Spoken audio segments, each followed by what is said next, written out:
A lot of our projects go like this: do now, think later. So we just got a bike and now it's inside Kevin, and I think it's pretty much the first build like this in the world.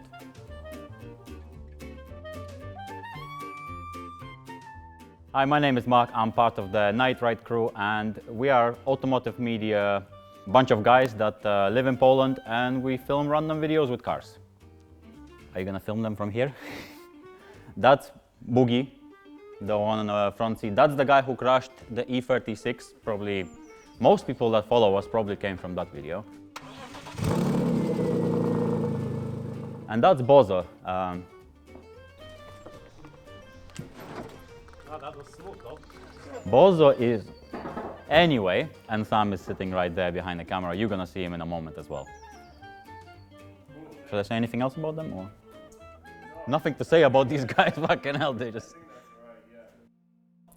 Imagine that you have a few friends that sort of have the similar ideas and interests as you, but you have no idea how to do anything within your interest field, which is cars for us. And you just decide to do whatever, like you get a car and you start working on it, and you just want to show it to other people and film around, and that's pretty much what we do. We just film whatever we do daily. We do some drifting, we do some low cars, nothing really, we don't do anything fancy, it's just we have fun with the cars. If we have an idea, some vision with a car, we'll try to do our best to make it true, even if we don't know nothing about this. And that's, I think, the whole beauty about our channel, is that we don't know what's happening, we just do whatever feels right. NIGHTRIDE started, I think, about 4 years ago or so, something like that. And it started pretty funny because I've known Sam for about 6 years now, and he always had a lot of ideas for starting new projects, but nothing really stuck. We tried many things, and then one day he came up to me and he said, I have this idea, we call it NIGHTRIDE, and we do this like filming stuff, because Sam is already filming for most of his life, so he has a lot of experience in that. He had a passion for cars, and he really wanted to put his filming skills into making more automotive films and stuff like this, so he started with a lot of short films with cars, very short, like 2-minute movies with random cool car owners and stuff, and it slowly escalated. I came to Poland and we started filming much more often, and then yeah, just escalated from there. So I think it all started like when I was going to the middle school.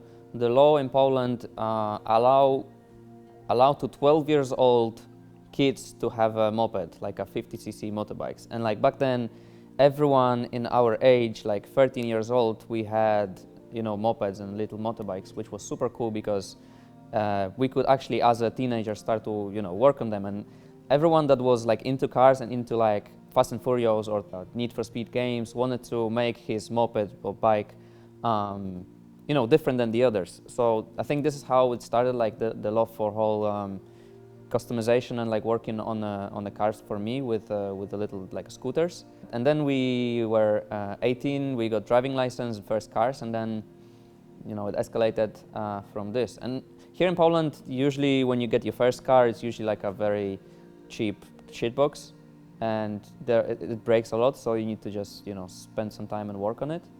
And yeah, this is how it all started.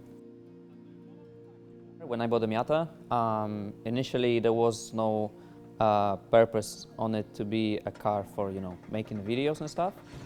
But then after some time, I was watching a lot of YouTube. I still watch a lot of YouTube, and I noticed there was a empty space in YouTube in Poland where there was nothing really like people in, for example, America do, that they would create a channel and film how they build cars or work on the cars.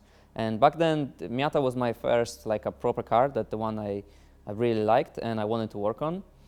And I thought that would be a cool idea to, you know, film it and share it with the other people, how I can try to work on the car. Even though at the start I didn't really have any like knowledge and skills to work on car, but started with the small things, and this is how it went. Thank you, Boogie.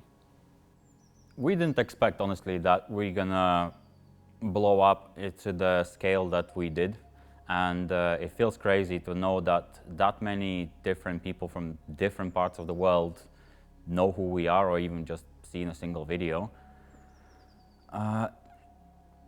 It makes us feel really humbled, and like, I don't even have the words for that exactly. Like, the feeling that we have, for example, when we went to America last time and random people just walk up to us and they say hi, they love our videos. It's just an incredible feeling. Or when someone messages us and they say that they're having really tough times right now, they're depressed or anything, and our videos help them just relax and forget about some parts of their life. It makes us really feel like we're doing a good job, and it really pushes us to create even more. And in general, we love doing this, so for us it doesn't exactly feel like work. We just wake up in the morning and we want to do this.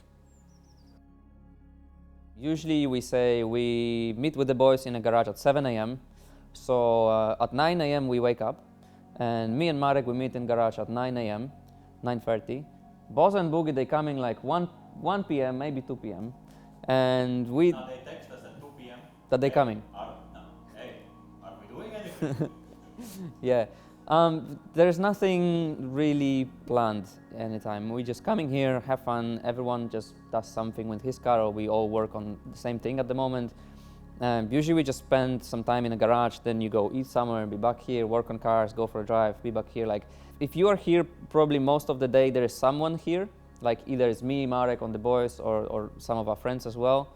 And usually we finish on the weekdays. We finish when it gets dark or something, and then we either go, when it's winter, we usually go for a drift session or something, and sometimes we go home, and sometimes on the weekends we just open a couple beers and just chilling here with the friends, and this is pretty much it. There's no, there is no specific plan for everyday schedule that we have to be at this time and we have to work. Like, we don't treat it as work at all, because it's not really.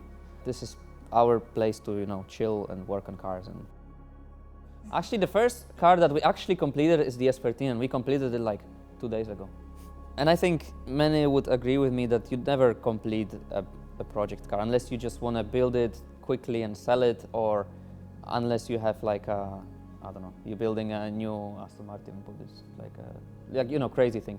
I think for normal people, it's rarely that you actually have a plan for the car, you do it, change those things, customize it the way you want it, and then live it. At least for us, it's not really the case. We always, like, for example, you can say build the car, get it ready for the season, like we did with the Miatas. And then after the season, we got bored, we changed the color, we changed the wheels, changed the body, just keep playing with it all the time. A lot of our projects go like this: do now, think later. So we just got a bike, and now it's inside Kevin, and I think it's pretty much the first build like this in the world. Many people, especially in the first days of Kevin, were asking, where did this name come from? And it's pretty simple.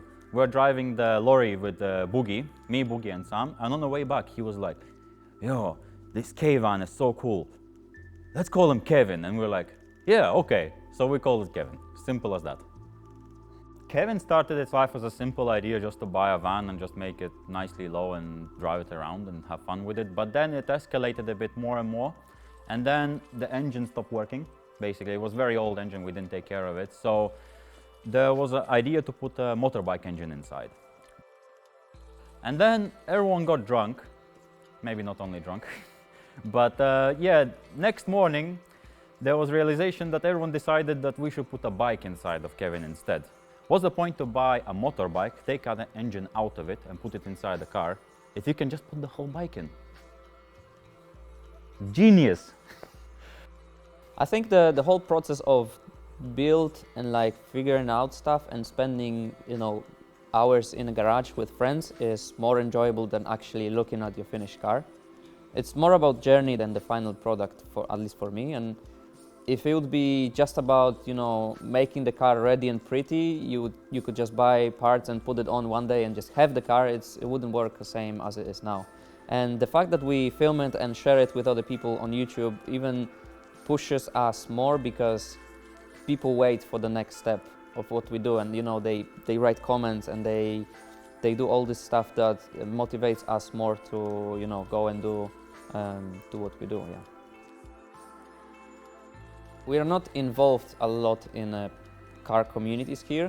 We have a group of friends and people that we meet. We go to the grassroots drift events. There is a big scene of a proper drifting event, like, you know, championships and stuff and competition, but we are not really into this stuff. We keep it more grassroots, like I said, and more about, you know, low stylish cars just going together and having fun on racetrack rather than competing. I think car culture in general in Poland, it depends what you compare it to.